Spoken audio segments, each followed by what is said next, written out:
2025 meeting of the City Council is called to order. This meeting has been properly noticed and posted in compliance with the open meeting law. These proceedings are being video recorded and can be viewed live on the City of Las Vegas TV on Cox Cable Channel 2. You could also watch the meeting live online and access other city content by visiting lasvegasnevada.gov/connect. The proceedings will be rebroadcast on the City of Las Vegas TV the Wednesday of the meeting at 8 p.m. and also on Friday at 4 a.m., Saturday at 7 p.m., Sunday at 7 a.m., and the following Monday at 5 p.m. This building is protected by a state-of-the-art fire detection and suppression sprinkler system. If alarms should activate during today's meeting, please evacuate using the exits at the back of the chambers out to the mezzanine. Proceed out the double doors to the terrace and down the back staircase. For anyone that has difficulty with stairs, please check with a marshal or fire official for assistance. Once outside, assemble on the northeast corner across the street from City Hall at Lewis and First Street. Employees wearing safety vests or our city marshals will inform you when it is safe to re-enter the building. For public comment related to the items on the agenda, citizen participation, and public hearing items, we have available a speaker card which you can complete and submit to the city clerk. Cards are available in the clerk's office or at the rear of the chambers. If you do not submit a card, it does not prevent you from speaking under public comment, citizens participation, or specified public hearing items. If there is anyone present today that has a need for hearing impaired equipment, please see the city clerk staff. If you parked in the parking garage across the street, a self-validation machine is located in the foyer between City Council chambers and the security desk you walk through to enter these chambers. You must have your ticket with you to use the machine. If you do not have your ticket, see security personnel while exiting for a validation coupon. Before we proceed with the agenda, would everyone please rise for the invocation given by Rabbi Yitzwine, Young Israel Aish of Las Vegas, and please remain standing for the pledge. Welcome, Rabbi. Thank you. Thank you so much for inviting me back, although this time I return as a former City of Las Vegas Citizen of the Month. Way to go. Yeah. There we go. Yeah, that's right. Well Great. deserved. Well Thank deserved. you. Okay. So before we do the invocation, a quick joke and history lesson. You know, they say that every Jewish holiday can be summed up in the following three sentences. They tried to kill us. We won. Let's eat. And that's really, we have a holiday of Purim around the corner, right? And that's what it is. The holiday celebrates, it commemorates the second redemption of the Jewish people. The first redemption, that was the really famous one that takes place in the book of Exodus. That's when the Jews were redeemed from slavery and from one nation. God and Moses played a great tag team together, and it was filled with miracles. 10 plagues, splitting the sea, was marvelous.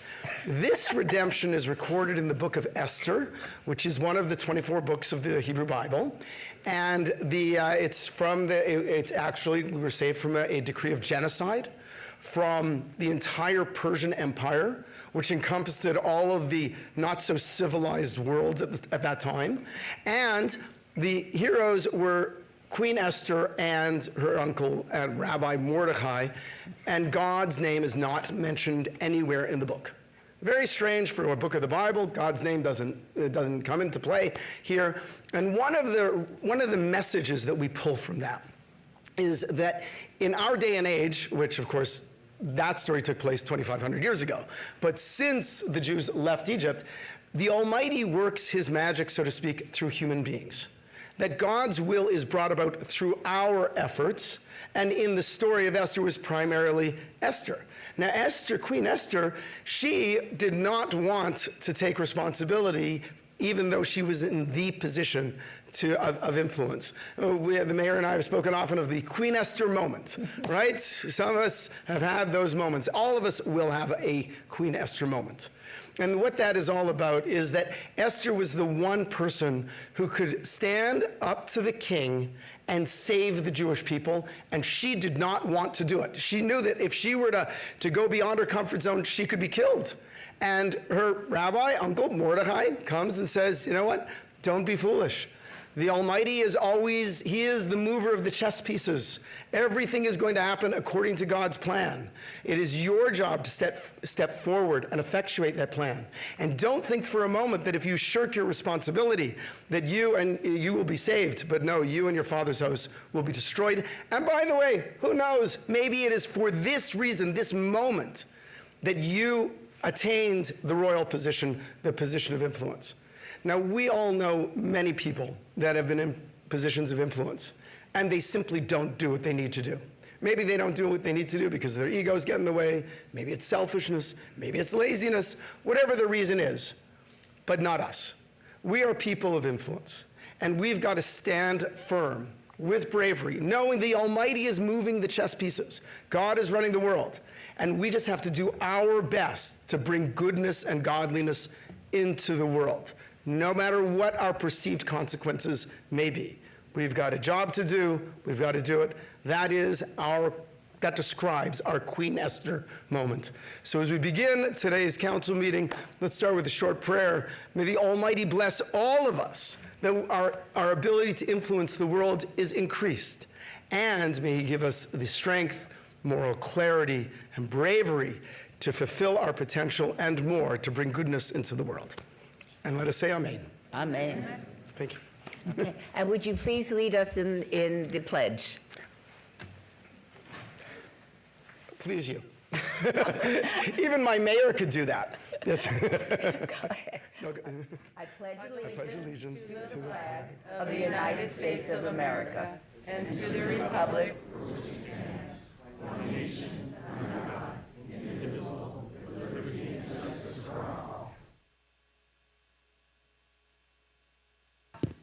ceremonial portion of our meeting.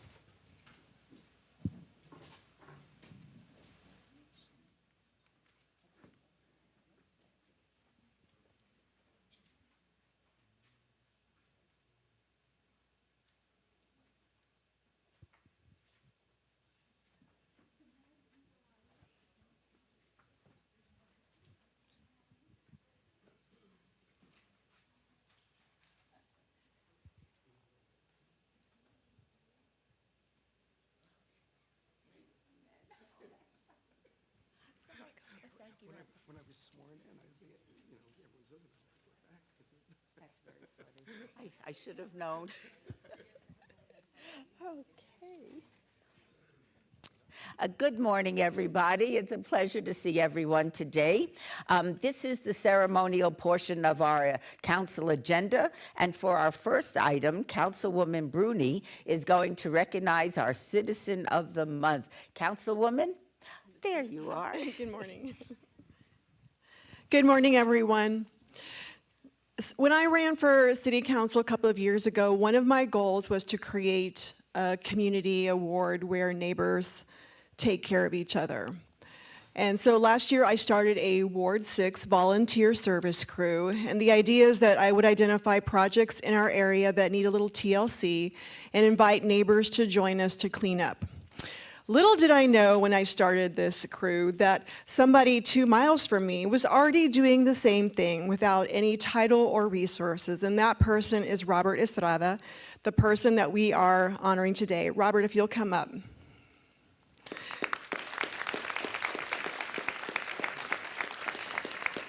So I met Robert 4 months ago on Nextdoor. He posted that he lives in Grand Entries community, and Grand Entries doesn't have an HOA.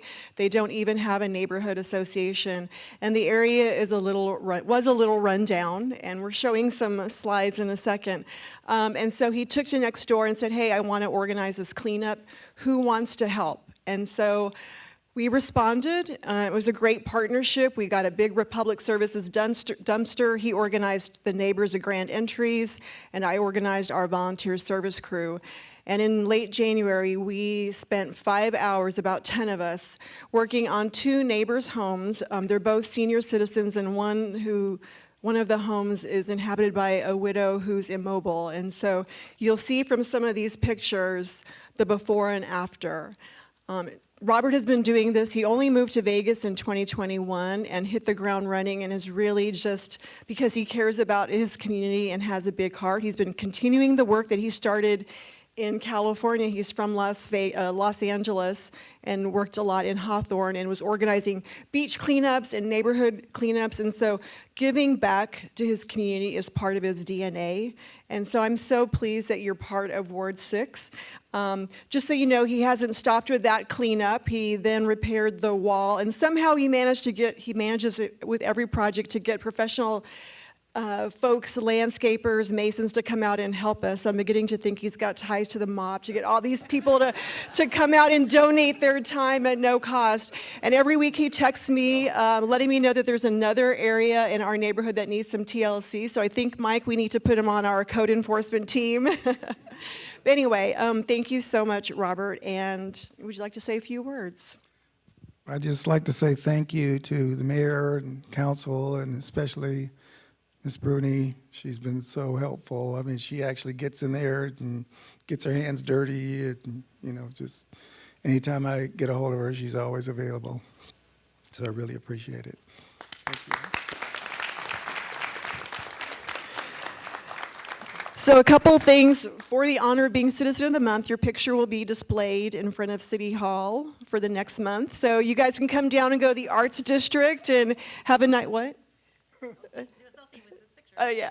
Have a nice meal and see your picture. And we also have this plaque for you. And there is a proclamation, which I want to read. Whereas Robert Estrada, along with his beloved wife, Margot Estrada, relocated to Las Vegas from Beverly Hills, California in 2021, at the start of this new chapter in his life, he committed himself to continuing to make a lasting impact through community service and generosity of time, talent, and treasure.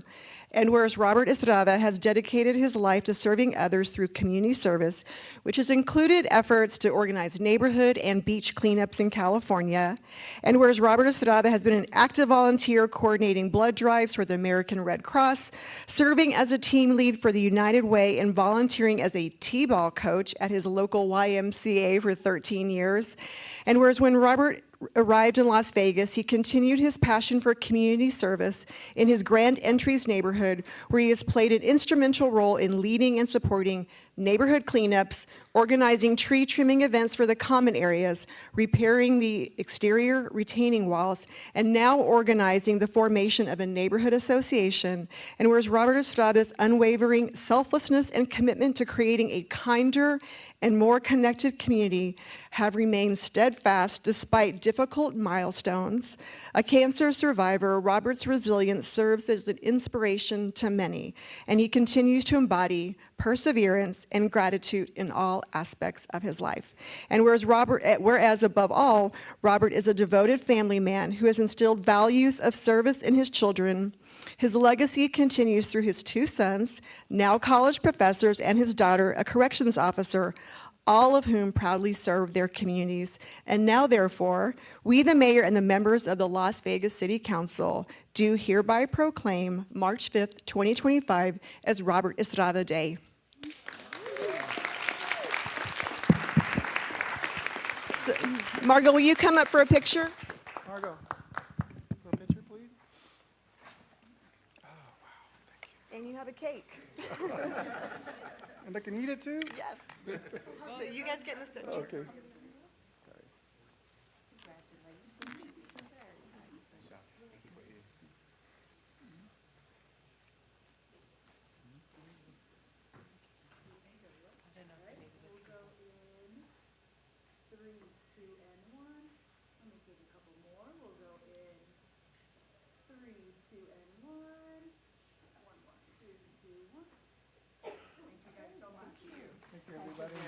Thank you so much for being here.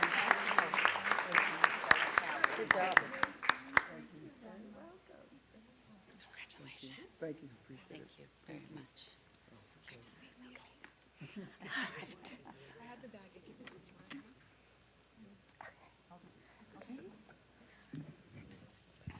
For today's final ceremonial item, Mayor Pro Tem Knudsen is going to recognize a community partner in the Las Vegas Medical District. Mayor Pro Tem?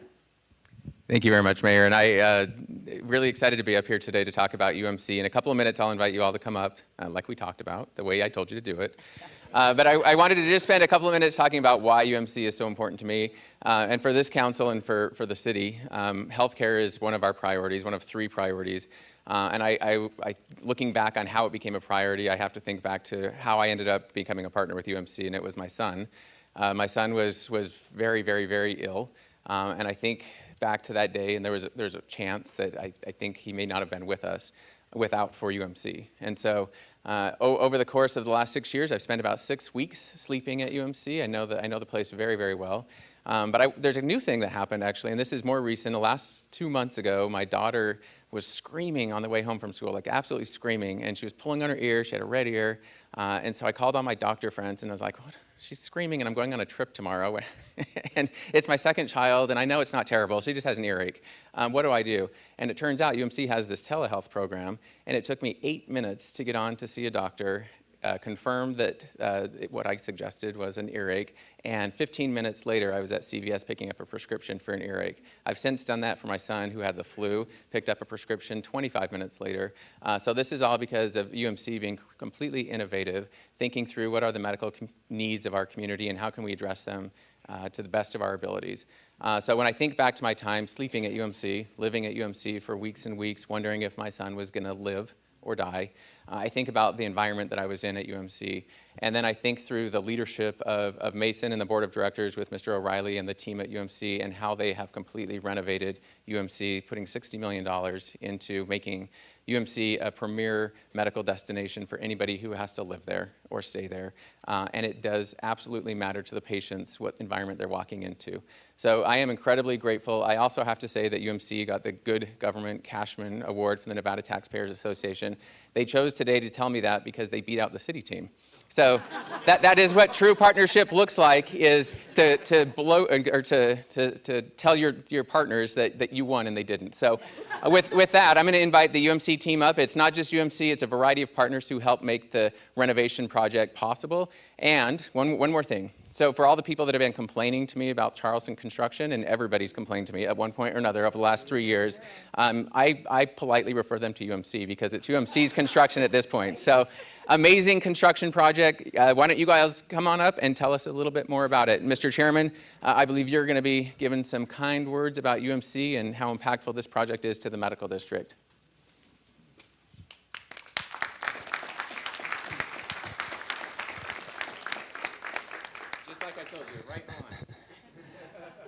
Thank you very much, Mayor Pro Tem, Mayor, Councilwomen. Thank you very much for allowing us to be here today as I flash back on the years I've spent before the City Council through the years when probably most of you weren't born yet. Starting in November of 1960, November of 69. There are exceptions to every rule, but I look at where we are today and I think it's thrilling to me that the best is yet to come. And through those years, I've had the privilege of working with a lot of you. I've worked in various capacities throughout the city and throughout the state, but I can tell you with absolute certainty that all the various experiences I've had with people throughout this city, this state, this county, this country, I believe that the experience that I've had over the last 11 years at UMC has been the most fulfilling and the best for a whole lot of reasons. Brian, you've addressed them in terms of the number of people I've seen that have been helped, that have had urgencies. And you look at what we've done with the $65 million project, it's just the beginning. You know, it's the beginning of the next step, because I think an awful lot of people in the community have really not fully appreciated what, as I refer to as the pretty woman of UMC, has to offer. And I think what you're seeing is the analogy I made earlier in the conversation. It's like the Pretty Woman. If anybody saw that movie, look at the before and look at the after, and we're getting to see the after. So, but I think the reason it's going to be so great is that, like Las Vegas has made a difference in the world of entertainment by taking what a lot of people thought years ago was a bad habit called gambling, and have truly changed the world of entertainment around the world. I believe, that we can and will do the same in healthcare. Can't change the whole thing, but if we have the continued cooperation that is just unique between the city, the county, the VA, the Air Force, it's so unique. Is when I started into this process, a good friend of mine was the chairman of the Texas Medical Center. He's the CEO of the Texas Medical Center. I said, before I get involved, let me know if there's some hope, because we were losing $100 and something million a year, and I'm going, is abandon it or fix it? He said, one, you can't afford to abandon it because you just can't afford to. Two, it's fixable. Why is that? He said, do you know what kind of bones this lady has? It's really good. Went through all of the stuff from the burn unit to the lab. It was world class and on. But there's probably some slides running. Those we're not going to go through the slides. Just in concluding, I think the team that is here is the UMC team. Raise your hand, UMC team members.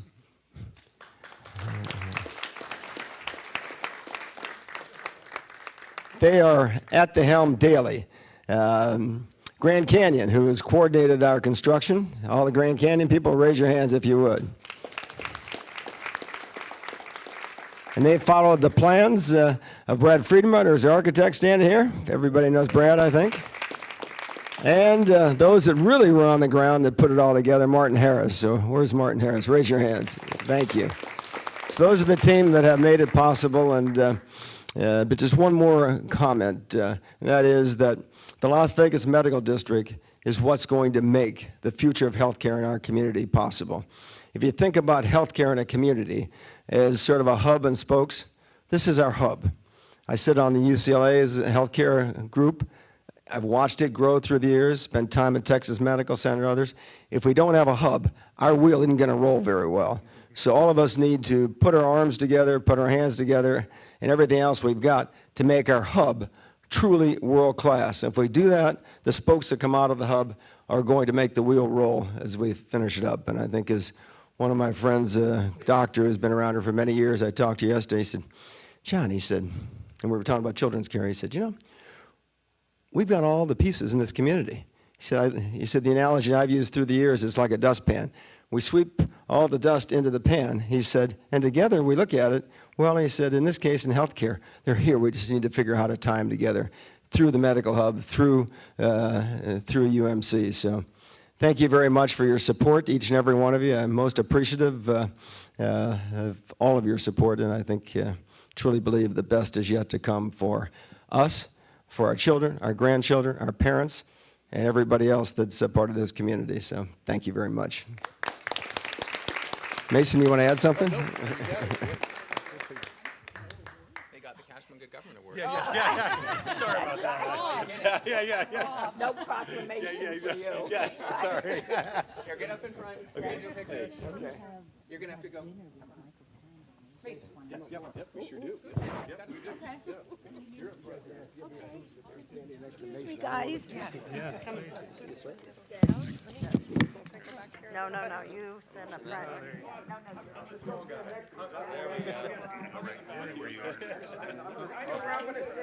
Try and get that past you. I'm going to get this out of your way. There we go.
right now. It's okay. Okay. Okay, what am I doing? Okay. I just leave this here, right? We're not done. They've got. Hi. Nice to see you. We have something else? Okay. April 24th? Yep. Elia, Yeah, oh, I love it. 6:30. Yeah, I love it. Okay. Okay, bye. Okay, what are we doing? Hi, I'm John O'Reilly, sort of official mention. Thank you very much. Thank you. Oh, cool. Oh, you're welcome. A pleasure.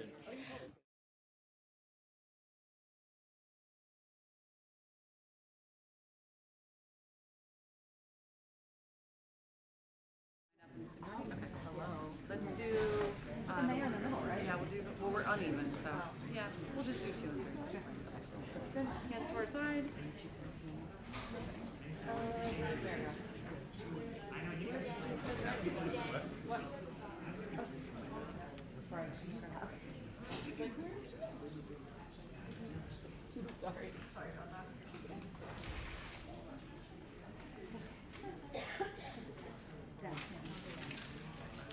Alrighty, we'll go in 3, 2, and 1. One more. We'll go in 3, 2, and 1. Great. Thank you guys. Brian in for phone. Did you guys want me to take the picture? You're getting your picture.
May be limited.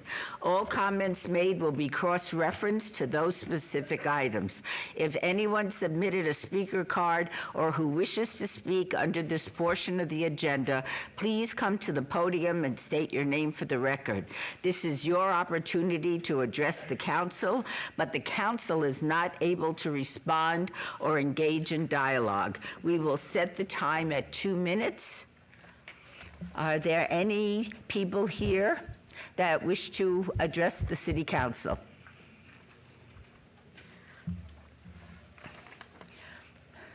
Good morning, and please state your name for the record. Good morning, Mayor and Council. For the record, Gina Greisen, Nevada Voters for Animals. I'm actually very happy to be here today.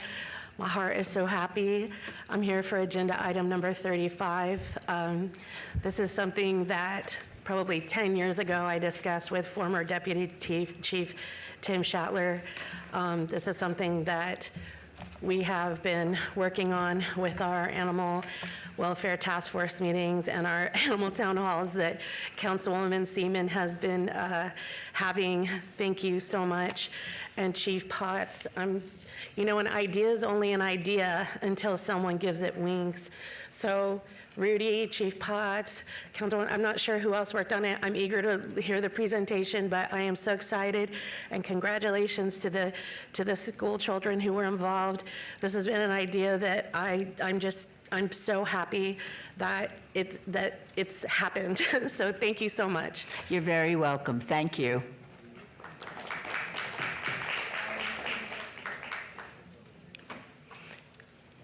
Good morning. Good morning. Hello, dear Mayor Shelley and you great City Council. My name is Eric Melchizedek Christ Nimrod. You can find Christ in John, the 14th chapter, the 20th verse, and elsewhere in the Bible, of course. This is concerning Agenda 15. I'm in total agreement with the possible action to approve the ratification of the Older Adults Home Modification Program of $1,479,092.26 to the City of Las Vegas by the United States Department of Housing. No. In Genesis, the 5th chapter, the 27th verse, Methuselah, our ancestor, lived to be 969 years young. To me, middle age is 569 years. Thank you for your time. Thank you very much. Is there anybody that wishes to address the City Council? In that case, we will move on to agenda item number 8. For possible action, any items from the 9:30 a.m. session that the council, staff, and/or the applicant wish to be stricken, tabled, withdrawn, or held in abeyance to a future meeting may be brought forward and acted upon at this time. Mayor Pro Tem? Madam Mayor, I have one item. It's 33A through 33B, 25-0033 EOT1 and EOT2. Applicant owner is Buenos Aires Air Conditioning and Heating Incorporated on .61 acres at 5200 Vegas Drive. There's an abeyance request by Councilwoman Summers Armstrong until the April 2nd, 2025 City Council meeting, and that'll be my motion. All right. Shall we vote on the motion?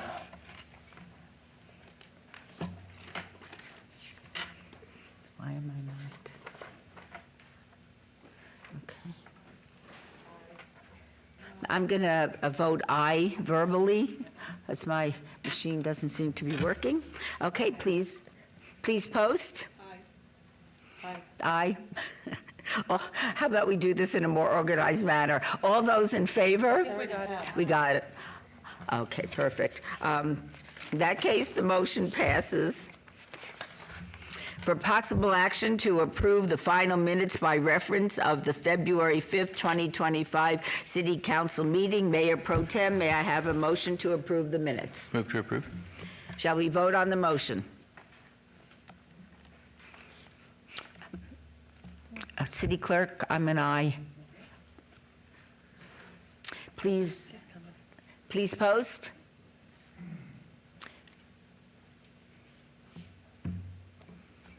Motion carries.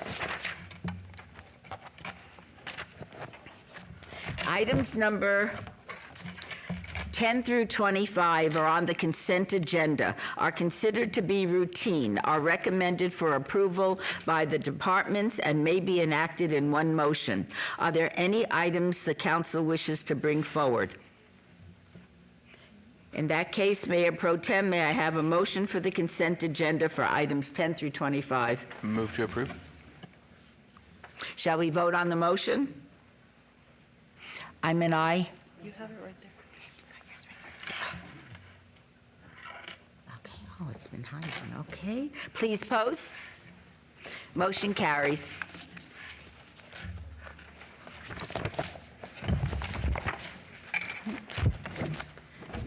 Agenda item number 26. Report by Mike Jansen, City Manager, and discussion for possible action regarding a 2-year collective bargaining agreement between the City of Las Vegas and International Association of Firefighters, Local 1285, $15,251,860. Various funds. All wards are impacted. Mr. Jackson, Mr. Jensen, or Mr. Zamora, would you care to enlighten us? Good morning, Mayor Berkeley, member of City Council, Mike Jansen, City Manager, and as you noted, with me today is our HR Director, Vince Zamora, and our Senior Assistant City Attorney, Morgan Davis. And we're here today, today is the culmination of many, many months of negotiations, and sometimes, as you can imagine, very spirited conversations to bring forward to you today a 2-year contract with the International Association of Firefighters. Vince has a short presentation to walk you through. Before that, I want to take a moment to thank the teams on both sides for all of their hard work in bringing this item before you today. And then I do have a required NRS statement to make. After that, I'll turn it over to Vince, and then we'll answer any questions you might have. So what I would like to do, again, is just take a moment, certainly to thank these two gentlemen to my right, Morgan and Vince, and their teams, the teams from the City Attorney's Office, the teams from the HR department. A huge amount of work to bring this forward. Also, I want to thank our Deputy City Manager, Tim Hacker, who oversees our fire fire department and has had a lot of information to help bring these negotiations to where they got to. Of course, our fire chief, Fernando Gray, and his entire fire admin team. And then also on the IAF side, the firefighter side, Ruben Sanchez and James Suarez. Again, these are conversations that get spirited, but at the end of the day, both of our sides can say we had a very professional period of time to make it to this moment today. So without further ado, let me put in the NRS requirement, and that is in accordance with NRS 288-153. As city manager, I am required to report out on the estimated fiscal impact of the new 2-year agreement with Local 1285. The new agreement will be in effect from July 1, 2024 through June 30th, 2026. The estimated fiscal impact of the agreement is $15,251,860. And with that, I'm going to have Vince walk you through a little bit more of the details. Thank you. Thank you, Mike. Good morning, Mayor, Council. For the record, Vince Zamora, Human Resources Director. As Mike said, I have a very short presentation for you. I want to do a background of how we got to this point. You'll see here on this slide that the IFF Local 1285 non-supervisory and supervisory contracts cover approximately 711 employees in the fire department. Our negotiations started in January of 2024. We had a total of 9 meetings through April of 2024. At that point, impasse was declared. We had a fact-finding hearings that held on August 6th and 7th of last year, and a fact-finder report received on January 10th of this year. A tentative agreement was reached on February 11th, 2025, and IFF membership voted to approve the 2-year agreement for the July 1, 2024 through June 30th, 2026 period.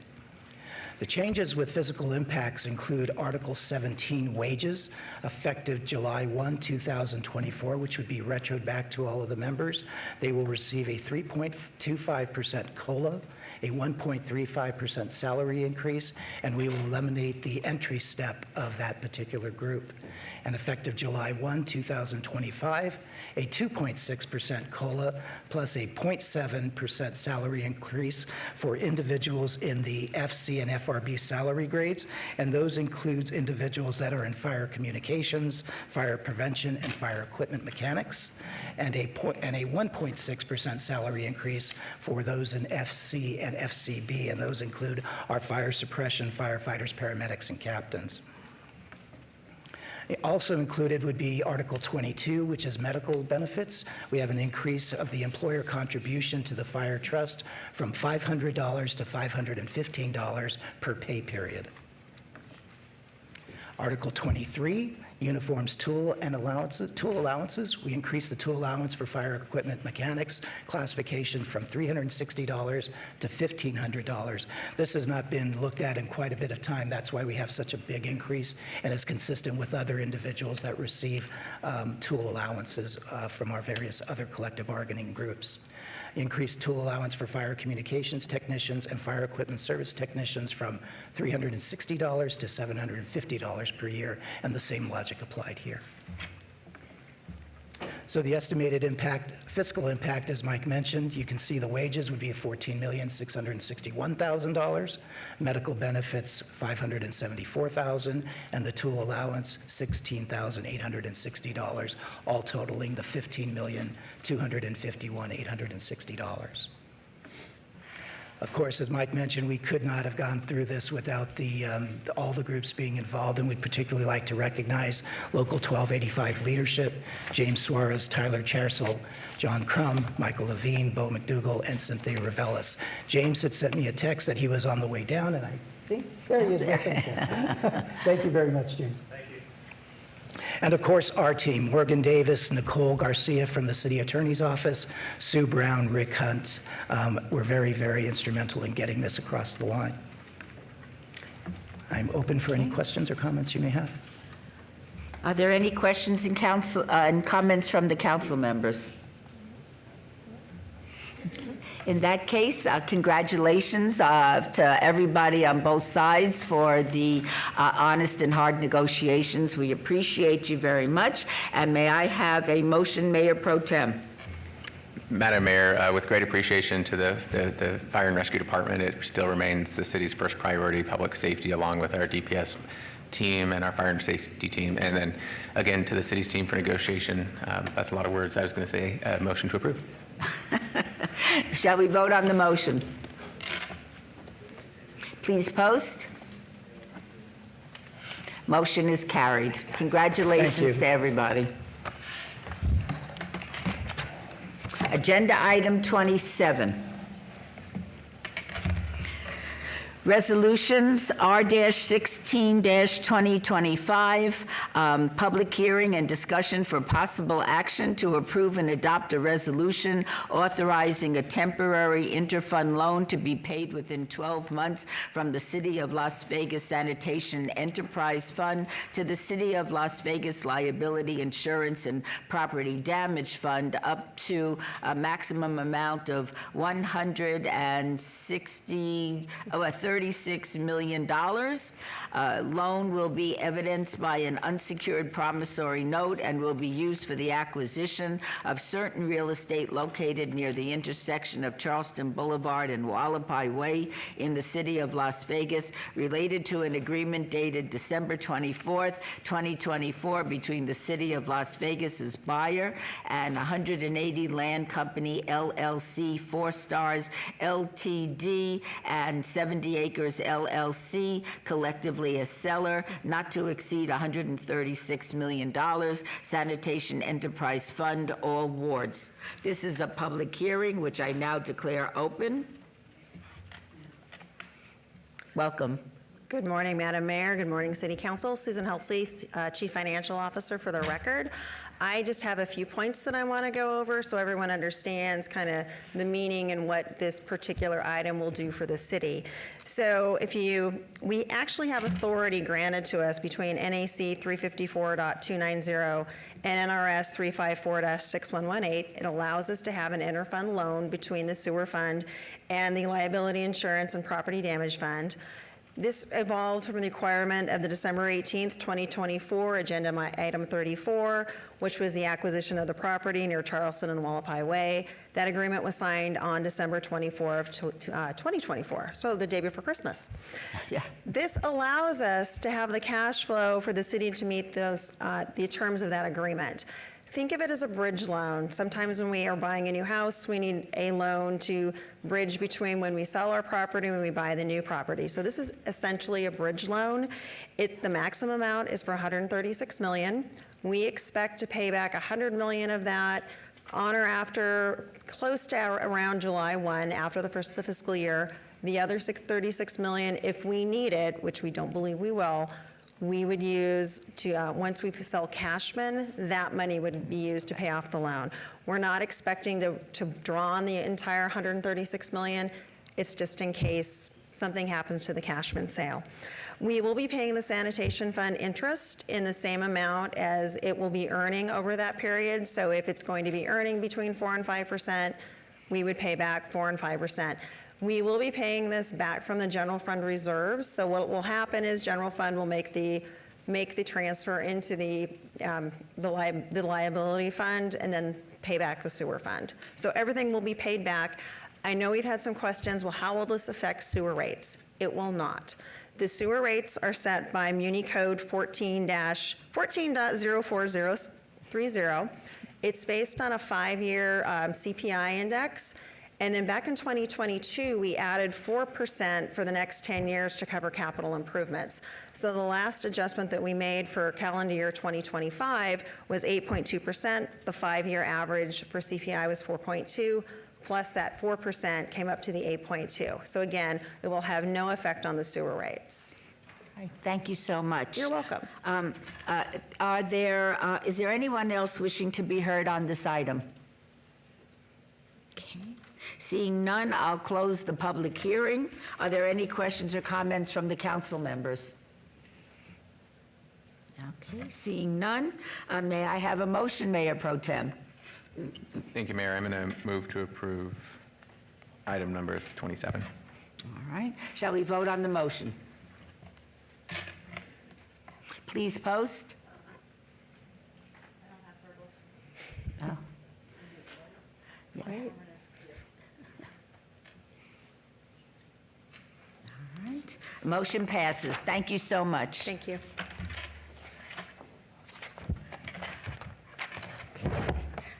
Agenda item 28, boards and commissions. Discussion for possible action regarding the reappointment of Sandra Cosgrove to the Historic Preservation Commission.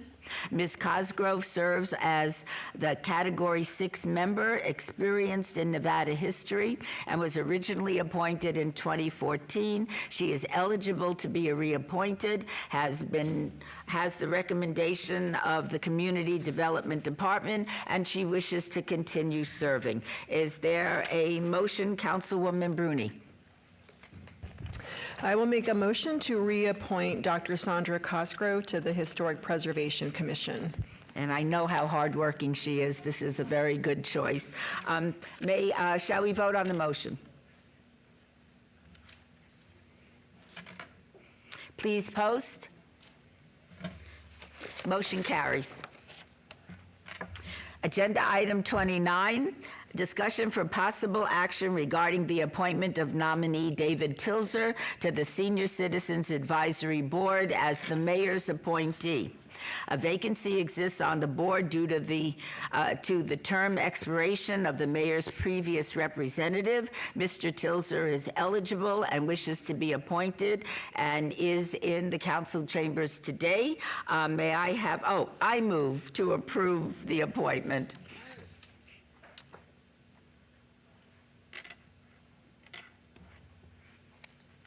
Please post. Motion carries. And Dave, would you stand up so we could acknowledge you?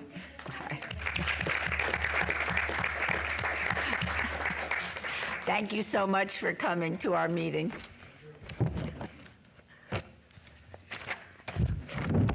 Agenda item 30, new bills.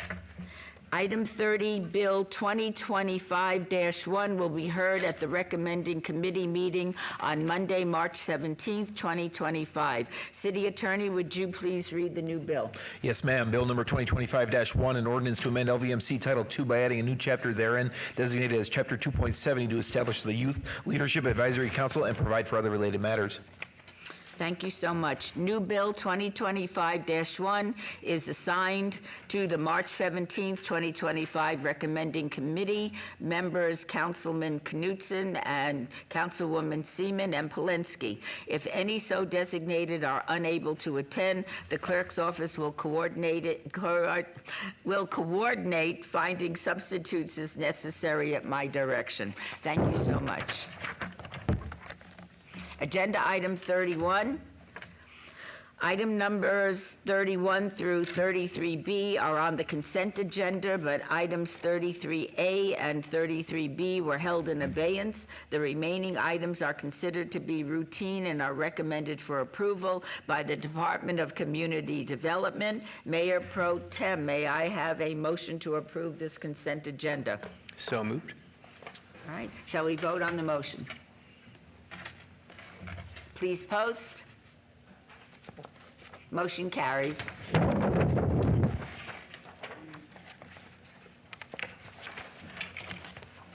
Agenda item 34.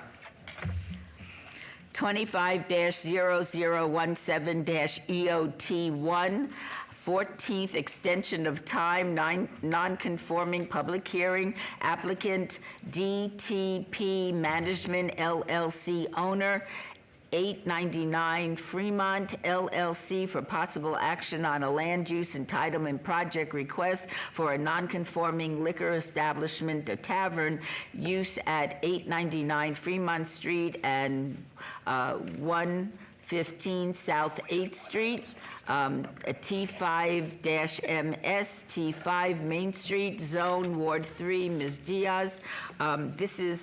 Staff recommends denial. This is a public hearing. I now declare it open. Is the applicant present? Yes, Your Honor. Good morning.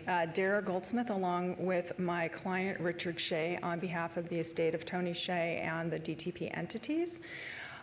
We have filed for this extension of time, and I believe our application this year is quite different than previously. We have been working hard. The property has been listed for over a year. We are happy to report that we received 3 LOIs We have, with regard to those letters of intent, we negotiated with all of them. We are in the third turn of a PSA on for a sale agreement. We are very excited about this potential buyer. It is a new buyer into the Nevada market. They are known for renovating properties and bringing them back to their glory days. So kind of in line with what you might see with the old post office, which is now the Mob Museum. We anticipate that that would be the type of use that they're looking to do. We are very happy that in the last year, we have received an extension of time on our unrestricted non-conforming gaming license from the Nevada Gaming Commission. That extension is good through May of 2026. Since we're on the third turn of the PSA with this organization, who operates 200 such properties throughout the United States in 20 different states. We're not in a position to disclose who that is. We have had communications and have been working with Councilwoman Diaz's office along with her team and have updated her on the status of this. It's not that we've been sitting idle. We have done over there's been over 9 tours, 98 NDAs had been signed by interested parties on this property. The wrinkle on this property is, as you may be aware, the formerly known as the F9, the Eli, beautiful apartment complex, multifamily dwellings here in downtown in the Fremont East District. The Western contains a parking easement for that. So we're in the process of trying to move that parking easement to another property. That is a little bit easier said than done. So while we would love to be able to say that because we're turning this PSA that we're going to have a short due diligence period, we're not comfortable in saying that because we do have to go ahead and work with the Eli owners and moving that property, the parking, because presently it's on the Western's parking lot from when the back end on the south end of the Western. But we're very optimistic. We feel that the extension of time on this permit enables the buyer to utilize the tavern license along with the unrestricted non-conforming gaming license on that entire parcel, which would enable it to have, in theory, it could have two different properties operating. It would have the Western on the Western property. With regard to this parcel, it would enable it to have liquor. And you may say, well, gee, we don't do tavern licenses anymore. But by having us have this tavern license, we're able to have more than 16 games associated with the liquor license. So that's why it's important for the purposes of a development. The Western property is quite large. It comprises 3 parcels running from the Eli to just, it runs from the Eli running west to 8th Street. So between 9th and 8th, the entire parcel backing Fremont, facing on Fremont.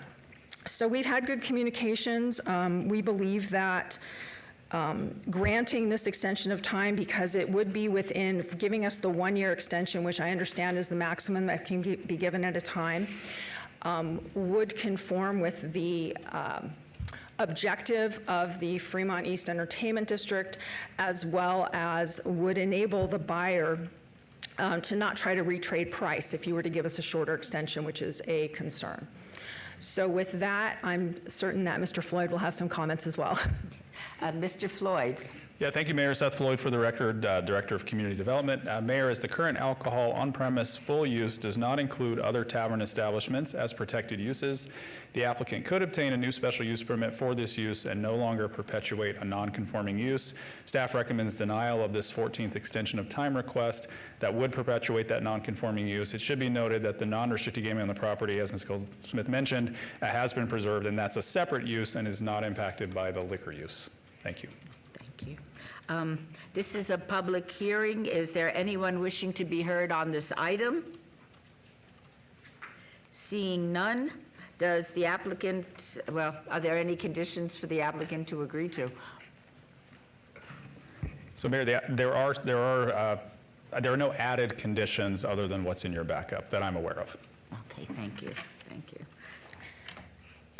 And have you reviewed those conditions, and would you be in agreement? I believe that the conditions were a denial, so that The recommendation was the denial, and that would be not what we're in favor of. We're in favor of having it approved. I don't know if the conditions have changed since that time. Apparently not. But I would state that while I appreciate the comments by Mr. Floyd, that it does impact the ability on the parcel, especially the 8th Street parcel, to have more than 16 games, and it would enable it to be a more comprehensive entertainment property by leaving this use in process. Since we have, I do believe, I disagree with Mr. Floyd's analysis that the non-restricted, unconforming license doesn't companion with the tavern, because it does. It enables the property to be more fully developed because the western parcel, there's 3 parcels that are on the lot. There's the main western parcel, which is the eastern half, and then the western half is into 2 halves, so a quarter of each. So I do believe it does have an impact, and I believe that just coming back for a liquor license would be a difference in terms of what a developer could do with the property. Thank you. Are there any questions or comments from the council? Okay. Is there a motion, Councilwoman Diaz? Thank you, Madam Mayor. And thank you, Ms. Goldsmith, for coming into my office and explaining where we are. This extension of time has come before me many years. I've been lobbied heavily on retaining it. And I'm going to take a leap of faith, one, because I'm hearing that there's interest and you're heavily involved currently in trying to get this into the hands of someone who can activate it and bring it back to life. And one thing that caught my ear that I do like is that they want to keep the bones and that they don't want to demo this property. And I think as a council, we're very invested in preserving as much of our history as possible. And so I'm going to remain optimistic that the PSA will continue to successfully move along, but you'll all hustle to get this, because I do believe that at this juncture, we're going for a 14th. I'm taking this leap, but it's also a lot of manpower for my staff to constantly be paper trailing and noticing and all of the things that go with posting an agenda item and doing the extension of time. So I don't want to hamper because I'm sure that you already offered a package and that's what your sale agreement is all around. I don't want to make them maybe get cold and say, oh, now this is gone, I don't want to move forward. But I do want you to have the understanding that I think this would probably the final EOT if for some reason the agreement falls by the wayside and we're not then moving forward with a new buyer quickly. Then this is my last time because I think our liquor, I know they're going to lose slots, but that's what happens when you don't hustle to get the deal across the line, right? So hopefully there's enough pressure for them now to say we got to buckle down and make this deal happen, or else we're not going to have the time to claim the tavern side of it too. I hope that that's amenable to you. Understood, and I'm optimistic that we will, in the near future, be able to disclose the purchaser and have that deal done. I look forward to learning who this new entity is. So, Mr. Floyd, what do you recommend the motion be then? So if you are moving to approve this as is for 1 year, then that would be a motion to approve their 14th extension of time. Okay, so I move to approve this EOT for 1 year's time. All right, shall we vote on the motion? Please post. The motion is carried. Thank you so much. Thank you so much. Thank you, Councilwoman Diaz, for your team's hard work. We really appreciate it. Agenda item 35, reports and presentations. I think we're all excited to see this. Presentation in recognition of the City of Las Vegas students who submitted entries for the Ward 2 Spay and Neuter Awareness Campaign. It affects all wards. Dr. Malish. Thank you. Good morning, Madam Mayor, City Council. Dr. Tammy Malich, Director of Youth Development and Social Initiatives for the record. And I am joined by Pat O'Mara, Deputy Director of Parks, Recreation, Cultural Affairs. And Rudy Tovar, Department of Public Safety Manager, overseeing Animal Protection Services. Thank you. So this is a super exciting, I'm going to front load some details so we can spend the rest of the time on the most important part, the youth and their incredible artwork. So the Spay and Neuter campaign, you'll hear a little bit more about how we got here, but the outreach on this included flyers distributed at all the principal roundtables for wards 1, 3, 4, and 6, flyers and emails to all of our CCSD, charter, and private schools within the city's jurisdiction, direct phone calls to schools, as well as outreach and flyers in our community centers, at our book festival, and other citywide events. The communications team also launched a social media awareness campaign, and Parks and Rec and Cultural Affairs Administration shared the materials to further distribute within their programs. Flyers were handed out at the book festival, as I mentioned, and we distributed them far and wide at every event to get the submission. Thank you, heartfelt thank you to multiple city departments. This is the fabulous city of Las Vegas where cross-departmental collaboration results in amazing things. In addition to the Department of Public Safety, Chief Potts, Manager Rudy Tovar, and Jacqueline Archambault, and Parks, Rec, and Cultural Affairs, Pat O'Mara, Pat Vaughn, who assisted us with the signs, and the Communications Department branded all of this, specifically Lori and Graphics and Zach. They did such an outstanding job branding this so that it looked darling. And with that, we're going to go ahead and do the quick presentation and get the kiddos up here. Rudy? All right, so once again, Rudy Tovar, DPS Manager, overseeing Animal Protection Services for the record. Out of all the times that I've been up here, this is by far the happiest and most excited item that I have been a part of. I am so grateful to all of the artists that submitted. I want to thank all the children, our young youth here, and their parents for coming and spending this time with us. I'm going to go over a few quick, simple things. I'm going to talk about the campaign, how it was initiated, and some of the goals that we wanted to achieve with this campaign.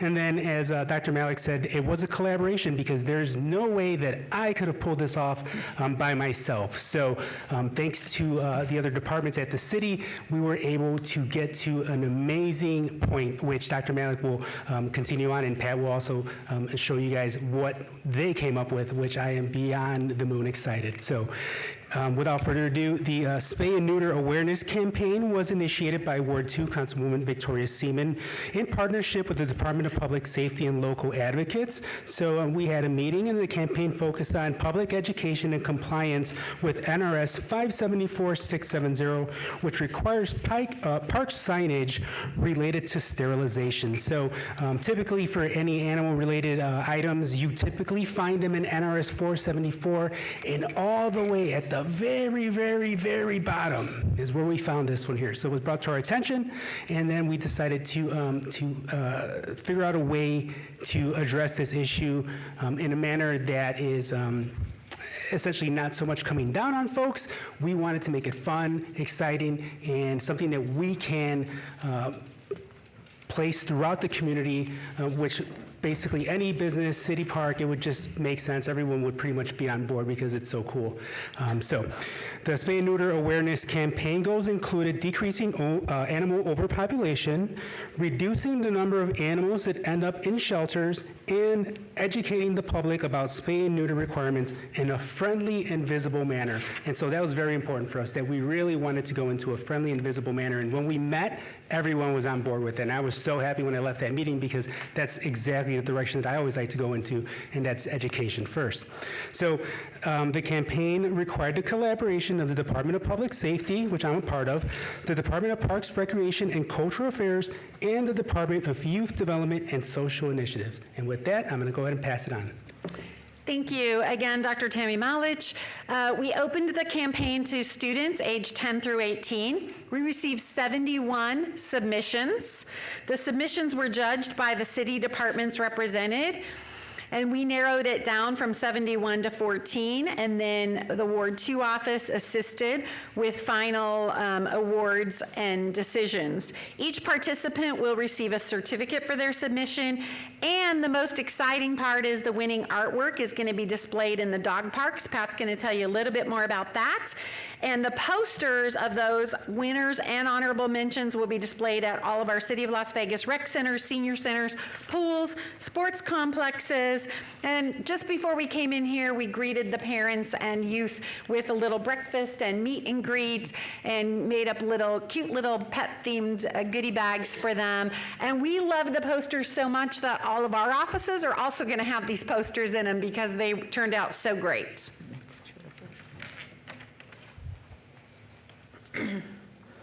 So I'll show you the three winners. Sorry, Pat O'Mara, Deputy Director, Parks, Recreation, and Cultural Affairs. The three winners that were decided upon through this process, each of them will have a sign in 4 of our defined off-leash dog parks within the city. And so our Take a Pause for the Cause sign will go at Doug Selby, Children's Memorial, Barkin Basin, and All-American. That's Kinsey Warren. We have Spay and Neuter, Protect Them with Madeline Caruso. That will go to the Justice Myron Levitt JC Community Park, Police Memorial Park, Kellogg's Air Sports Park, and the Rancho Oki Dog Park when it opens in about 8-ish months. Timeline's still to be determined, but when that opens, that sign will go over there as well. And then the Avoid a Litter, Spay Your Critter from Berkeley. Berkeley, how do you say your last name? Garate. Okay, I wanted to make sure I had that right. Berkeley Garate was the artist on that one. That will go to Freedom, Dexter, Woofter, and Centennial Hills Park. Okay, thank you. Dr. Malich, would it be possible to introduce all of the students? Yes, ma'am.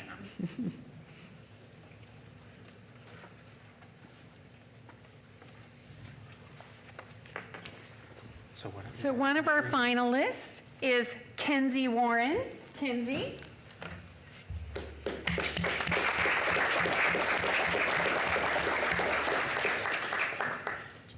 My name's Kinsey. I'm 13 years old and I go to Doral Academy of Fire Mesa.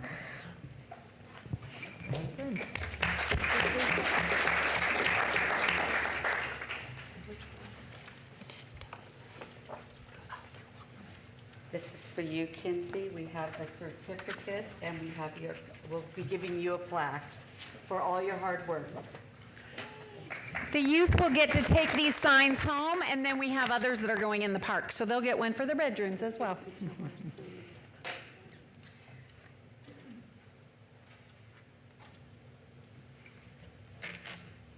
Thank you.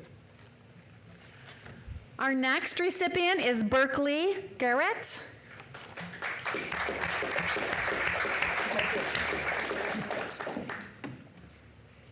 I'm Berkeley and I'm 10 and I go to Lummis.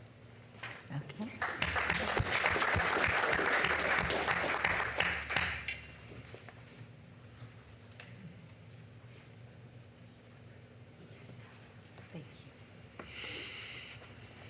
And our final student with a dog park sign is Madeline Caruso.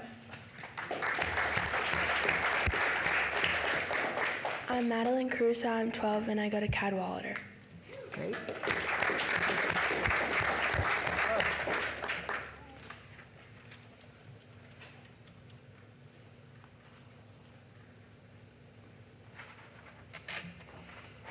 Thank you. Did you say a few words? Are you going to bring up the 11? Oh, okay.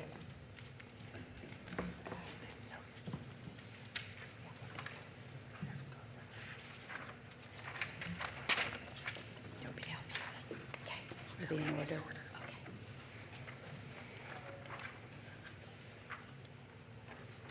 And so now our honorable mentions, we'll have those youth step forward.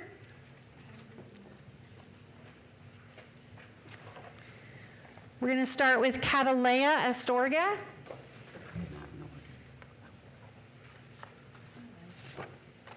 Where's Catalea? Yep. Lana Delgado.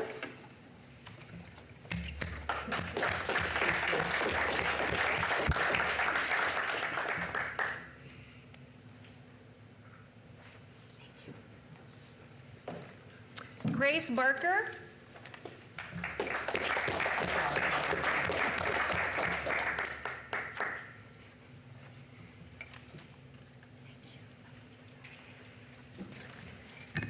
Jaylene Barrios Valenzuela.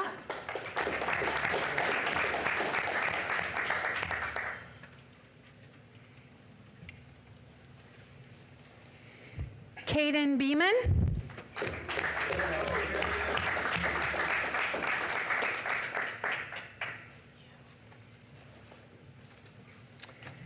Leona Renfro.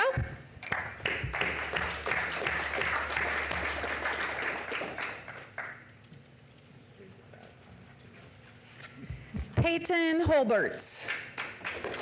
Nope. Sophia Mungia. Mungia.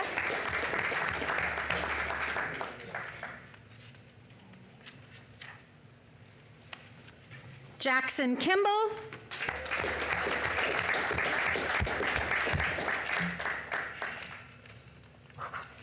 And Kayla Valerio.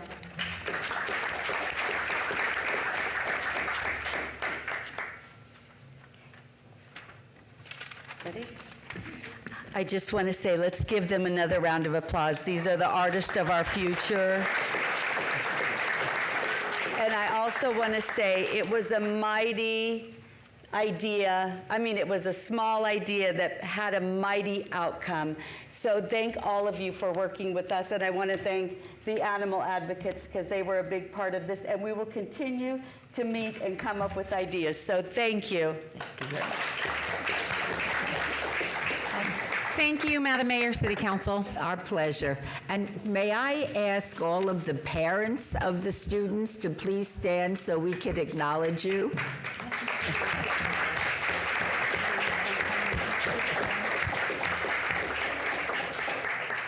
The kids appreciate, Mayor, that you didn't pull this item forward and they got to experience a city council meeting and miss a little bit more of their school day. Can we get Rudy and Chief Potts and everybody who was involved? Gina, would you like to be in the picture?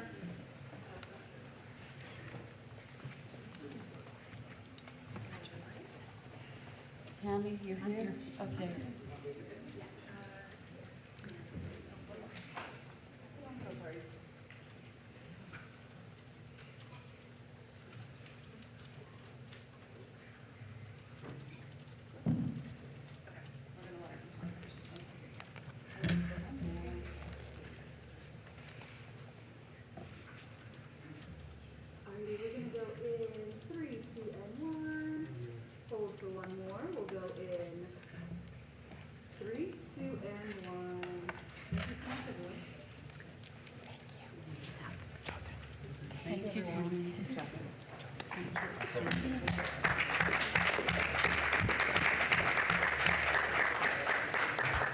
Are there any questions or comments from members of the City Council?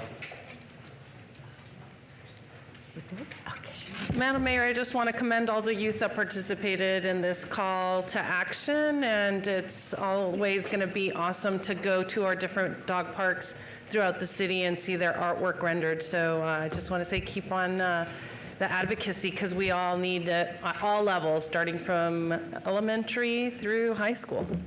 Fantastic.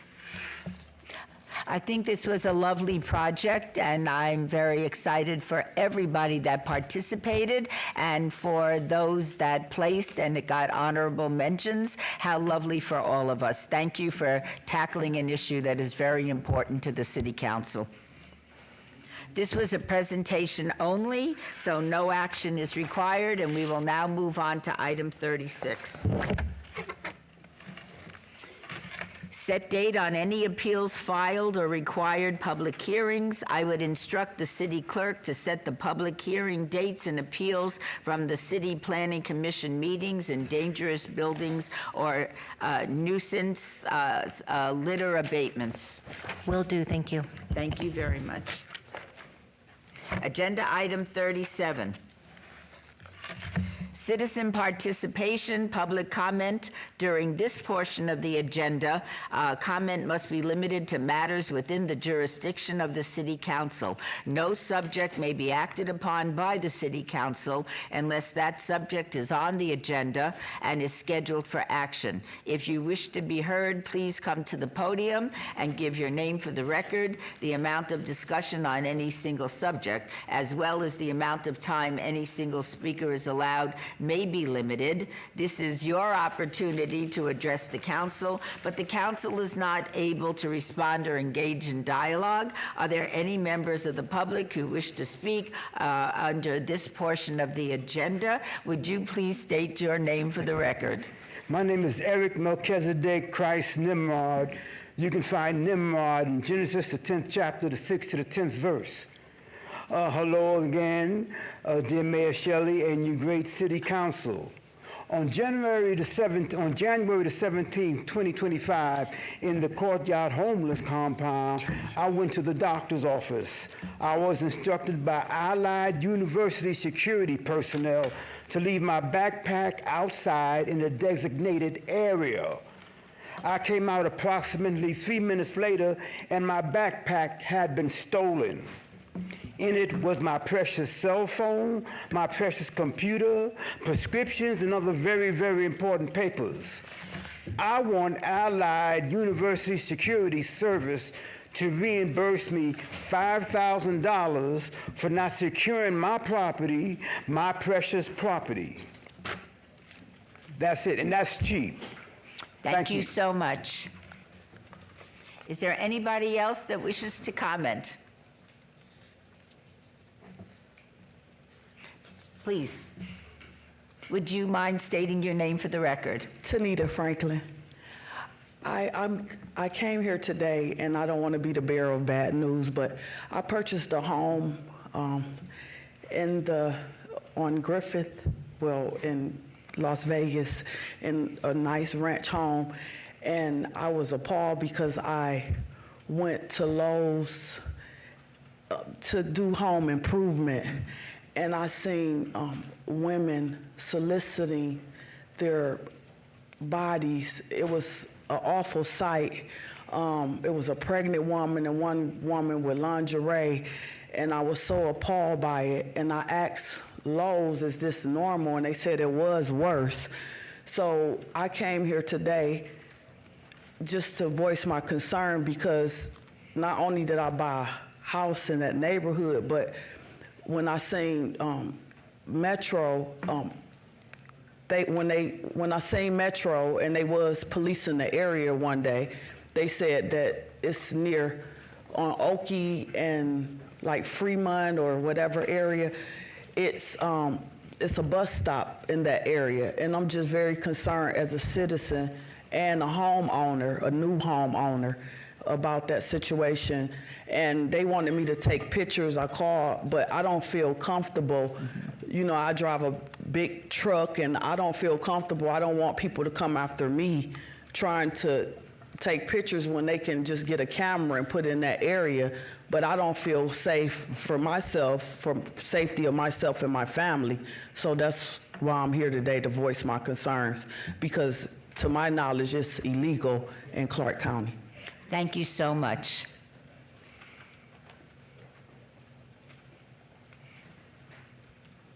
Good morning again. For the record, Gina Greisen, Nevada Voters for Animals.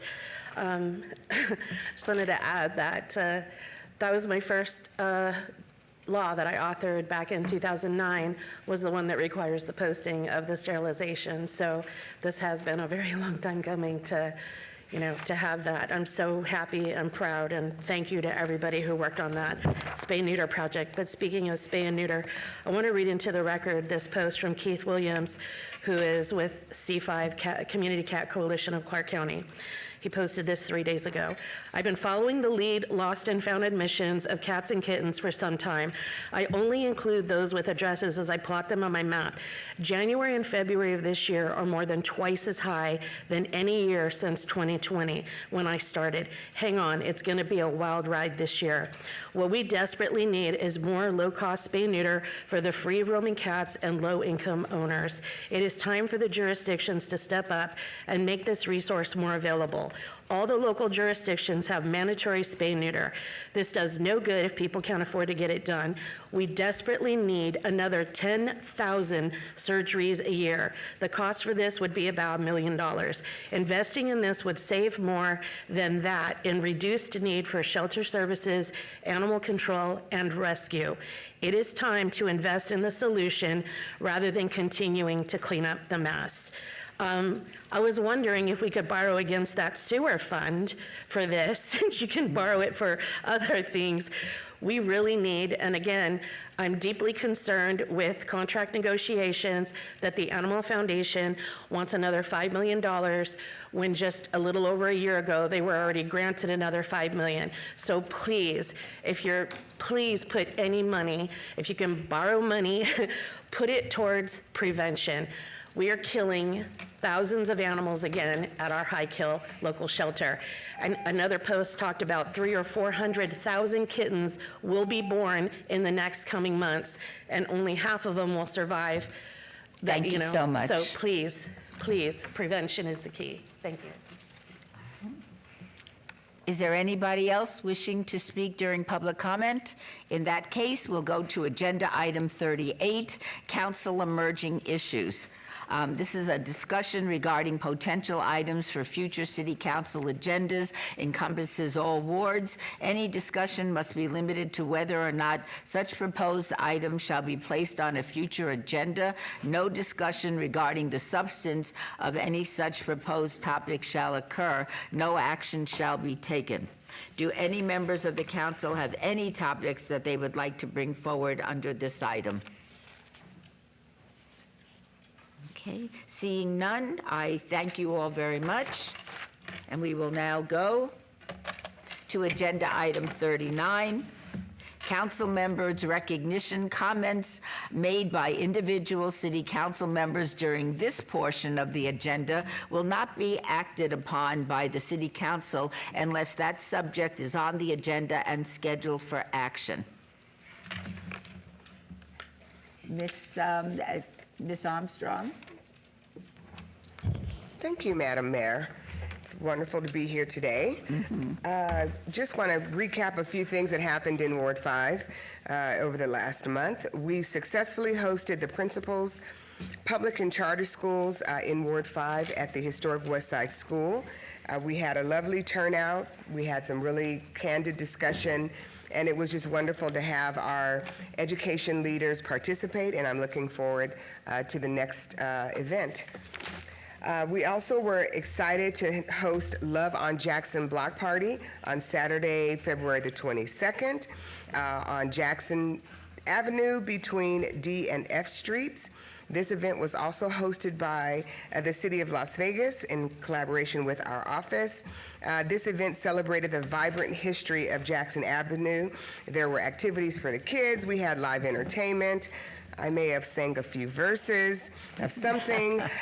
We had businesses there, community organizations, some job training organizations were there, and employment. We probably had 250 people in the first 15 minutes. It was amazing, and I'm really excited that people came out, and we are really looking forward to the next one. Thank you, Mayor, for being there, for opening up with some kind words, and it was wonderful, and thank you for all the council members who were able to roll through. Thank you so much. The next thing that happened was my staff, Nora Lares, attended the International Mother Language Day event, which was also on Saturday the 22nd. This happened at the Sammy Davis Jr. Festival Plaza. The event was organized by the Federation, okay, I'm gonna mess this up, Say that again, please. Hidalguenses. Say the whole thing for me. Federación de Hidalguenses. Thank you so much, Councilwoman Diaz. I speak a little German. My Spanish is very suspect. But it was a celebration of mother languages, and Nora Lares went and made some wonderful connections with some community leaders. I've said this before, and I'll say it again. It is an honor and a privilege for folks to have connection with their culture and their language. For African American people who don't know clearly where our genes and our genealogy is, to have folks who have it is wonderful. And I'm so glad we were able to support, and we will be doing more of this in the future. We also had, on the Saturday the 22nd was busy, the Obodo Grocer Store grand opening, and this was amazing. This organization with Tamika Henry at the lead had a beautiful event. It was really symbiotic with Jackson Avenue. Our community went from the Obodo Grocer and came over to Jackson Avenue and vice versa. And it was fabulous, and we're hoping that we can coordinate this again in a similar manner next year with the Green Grocer. Fresh food. I saw a post online that even Trina at Grits Cafe is shopping at the Green Grocer to get some of their staples. So things are happening, and I'm just excited of what's going on in Ward 5, in particular in historic West Las Vegas. Finally, today, March 5th, from 2 to 6 p.m., at Doolittle Community Center is Dental, Eye, and Clinic, the Sweet Tooth event. So, folks, if you're watching, if you are in need of eye examinations or dentistry, please go over to Doolittle and participate. This is a real issue for senior citizens who don't always have this as part of their health insurance.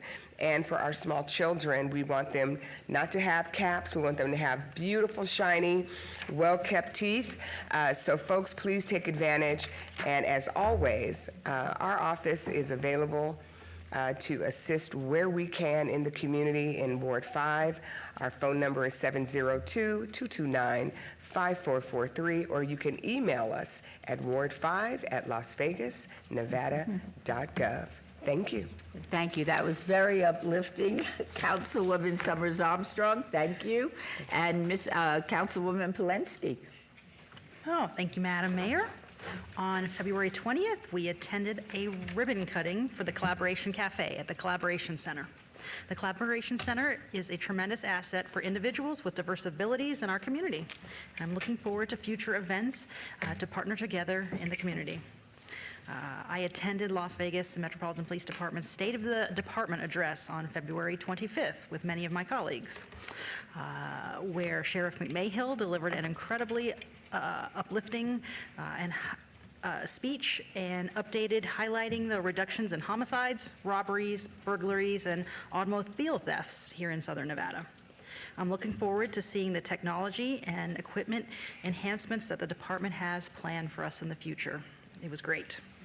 Next up, yesterday I had such a wonderful time celebrating Nevada Reading Week by reading to 3 different grade levels at a Ward 4 school. A big shout out to Eisenberg Elementary School librarian Cheryl Fenwald and the school administration for their warm welcome, and to the kids for being great listeners and participants. Are you looking for a way to positively impact our community?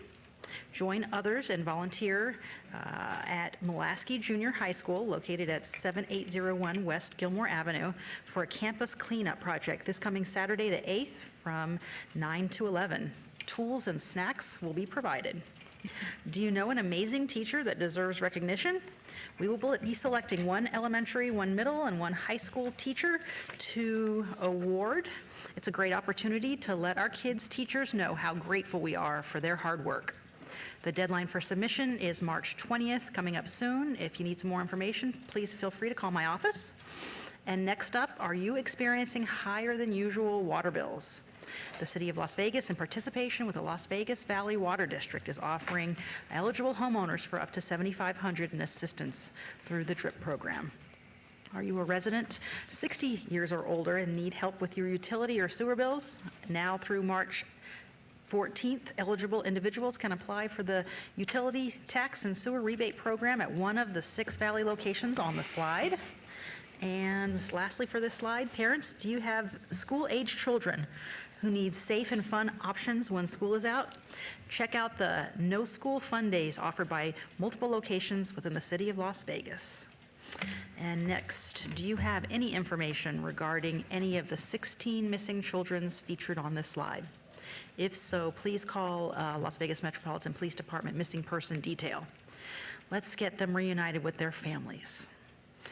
As usual, at-risk youth or runaways, please call the National Runaway Safely Hotline. There's always a bus ticket home available to you. And lastly, please stay connected with me. Our social media platforms or call us the old-fashioned way at 702-229-2524. We're always here to provide any assistance that we can. Thank you. Thank you so much, Councilwoman Polensky. Mayor Pro Tem? Thank you very much, Mayor. I will have a busy weekend. We have a couple of events. We have a shredding and medication disposal event happening at the Mirabelli Community Center from 10 a.m. to 12 p.m. That's this Saturday. And we also have a tree planting and Bonanza Trail cleanup in partnership with Get Outdoors Nevada. And this will be from 9 to 11. Feel free to come out and join us. It's a lot of fun, and thanks very much, Mayor. Thank you very much. Councilwoman Diaz. MPT, what happened with what we celebrate today? You're not sharing that information anymore, what we celebrate. Today is known for? That's Alex's job. I had nothing to do with that. It's just Okay. Alex. If you want to bring it back, you have to talk to Alex. All right, okay. Fair enough. All right. On February 19th, we had the pleasure of being at the Mexico's Mexican Consulate's community space, transitioning the exhibition from our historic 5th Street School into the Mexican Consulate, and also bidding farewell to an amazing consul that we had the privilege of working for the last 3 to 4 years. Lourdes Orestano Robledo has moved on from Las Vegas, and she's a huge loss. She was always heeding the call to help the community, so we wish her well in Houston. On February 19th, I also made a quick drop-in to the Spanish Business Incubator graduation that was held here at our Now Cafe.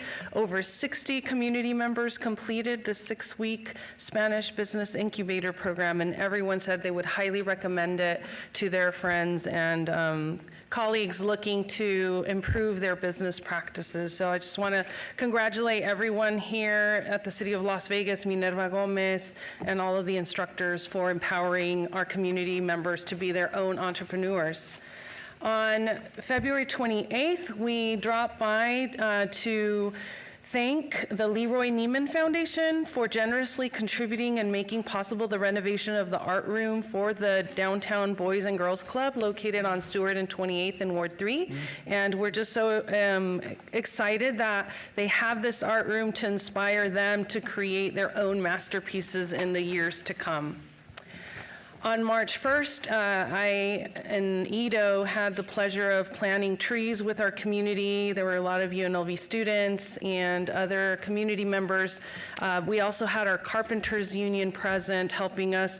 We got 15 trees parked adjacent the trails and the playground equipment that's newly installed there. And so I just want to thank Get Outdoors Nevada for always making things run so smoothly, and our own tree forester for the City of Vegas for definitely teaching us how to plant these new babies in there. And 20 pounds of trash were also collected at the same time.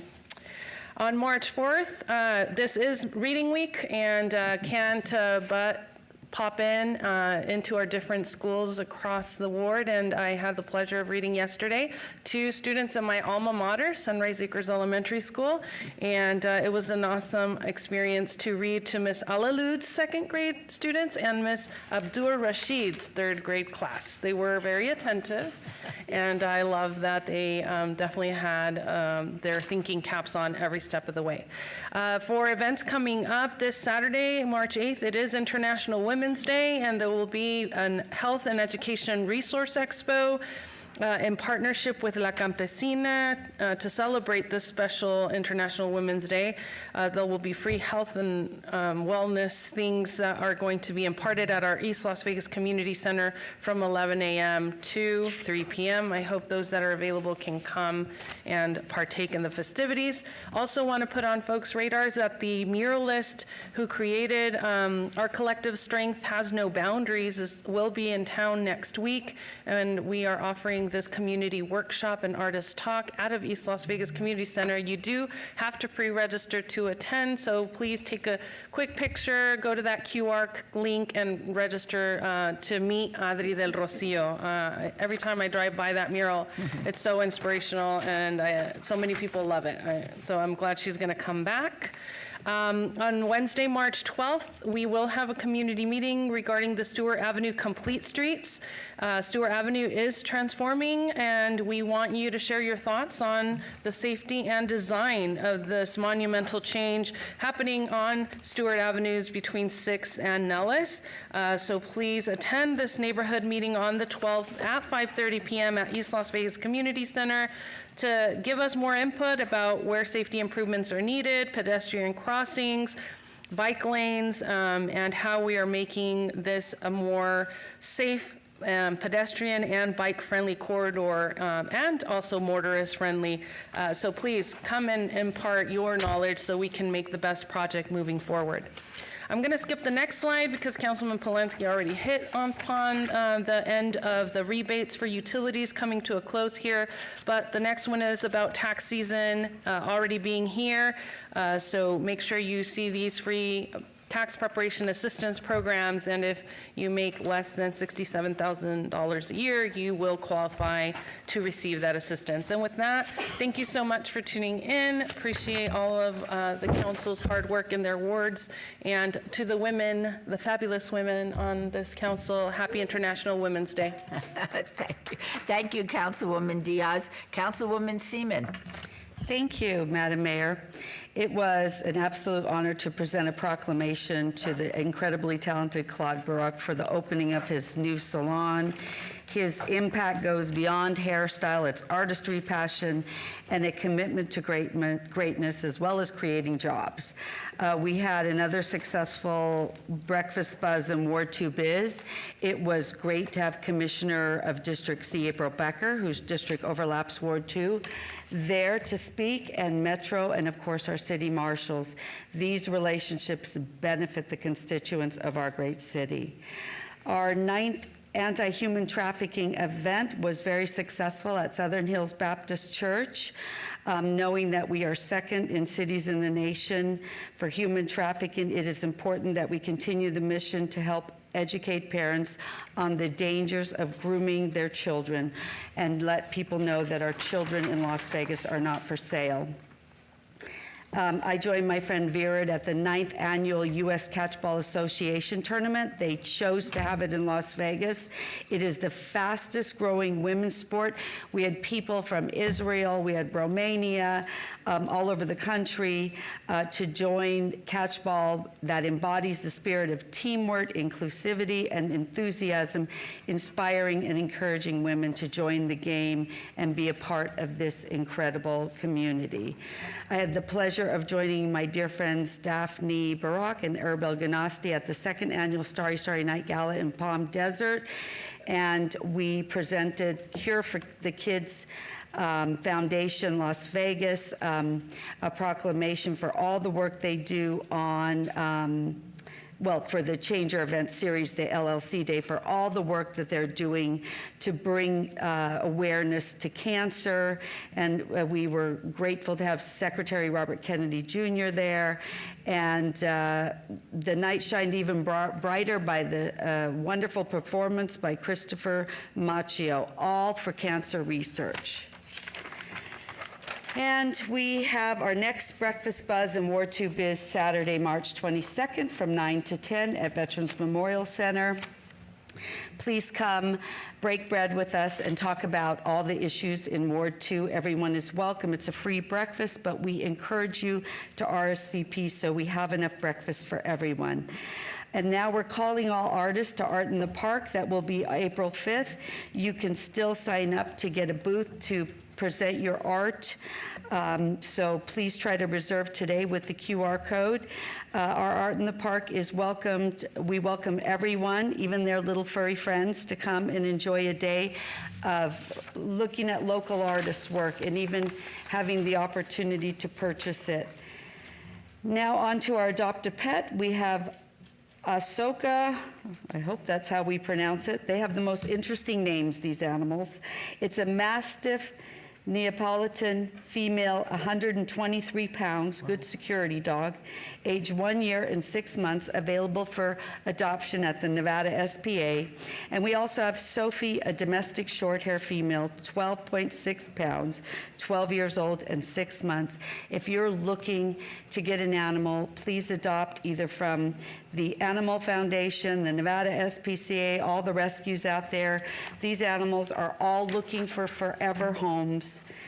If you want to get your word out about your business, you just need to contact our office to join our Small Business Saturdays, where we feature a different business every week on our social media channels. You can contact my office or email us at ward2@lasvegasnevada.gov. And if you have any issues in Ward 2, we are happy to help you. You can just contact my staff, 702-229-2420. Thank you, Madam Mayor. Thank you very much, Councilwoman Seaman. Councilwoman Bruni. Thank you, Mayor. Good morning, everyone. I'm going to start by recapping some of our recent events and outings. Last month, we kicked off our quarterly Big Book Club series in Ward 6 in partnership with the Centennial Hills Library. Thank you to all of the neighbors who came out to discuss our first book, Storming Caesar's Palace, where we learned more about our important history and the work of Ruby Duncan. It was also great to meet new neighbors. We were pleased to chat with the Las Vegas Paiute chairperson, Benny So, on our most recent Access City Council episode, which airs tomorrow, so don't miss it. We chatted about Chairman So's economic development vision, ongoing collaboration between the city and the Las Vegas Paiutes, and his goals as chairman. I was pleased to have had the chance to visit Protective Force International headquarters in downtown Vegas and see firsthand how they're keeping our community safe. From their patrol division and surveillance operations, their commitment to public safety makes a huge difference for our neighbors. We had a very busy and successful shredding event last weekend. Without a doubt, we are definitely in the middle of tax season because we ran out of bins in the first 20 minutes of the event. So we had to improvise on the fly. Thanks to our special events team for being adaptive and hustling to keep the lines moving. I'm going to do a little PSA for those of you who may want to go to Councilman Knutsen's shredding event. Please, when you bring your papers, make sure you bring them in bags, plastic bags or paper bags that you want to dispose of. Our line got backed up because everybody this time wanted to keep the boxes and plastic bins that they brought their papers in, and it really slowed the line. So please bring them in disposable bags. Thank you to CSN for having me participate in a panel, Resilient and Rising, Women Shaping Las Vegas. It was a great conversation and the students were inspiring. We have several events this month that you won't want to miss. Next Thursday, we'll be hosting our monthly Bocaditos with Bruni, Thursday, March 13th from 9 to 11 at our Centennial Hills satellite office. Our next Community Connections event is March 26th from 6 to 8 at the Centennial Hills Active Adult Center. For this meeting, we're discussing HOAs and governance. We are thrilled that we will be joined by the state's HOA state ombudsman, our city attorney, and Eric McCoy, our Code Enforcement Director, and several neighbors who serve on their own HOA boards. This will be a great opportunity to talk to the state ombudsman directly, bring your questions, and join us. As always, we want to hear from you. Please reach out to us at 702-229-5463 or email us at nbrune@lasvegasnevada.gov. Thank you. Thank you very much, Councilwoman Bruni. I want to thank the members of the City Council and thank all of those that are watching this morning. We appreciate your involvement in our community. And with that, the City Council meeting is now adjourned.